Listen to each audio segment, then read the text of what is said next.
বাজারে মার্কেটে গিয়ে এই দোয়াটি আপনি একবার পড়ুন, 10 লক্ষ নেকির মালিক আপনি হয়ে যাবেন।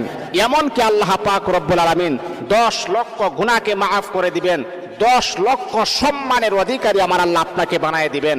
কারণ আল্লাহ পাকের কাছে সম্মান, আল্লাহ পাকের কাছে টাকা পয়সা ধন দৌলতের কোনো অভাব নাই। আমার আল্লাহ যা ইচ্ছা তিনি তার বান্দাকে তাই দিতে পারেন। দেখেন, আমি আপনি বাজারে যাব, যদি এই ছোট্ট দোয়াটা আমি আপনি পড়তে পারি, তাহলে বাজারে যাওয়াটাও আমার জন্য নেক হয়ে যাবে, বাজারে যাওয়াটা আমার জন্য সফলতা হয়ে যাবে।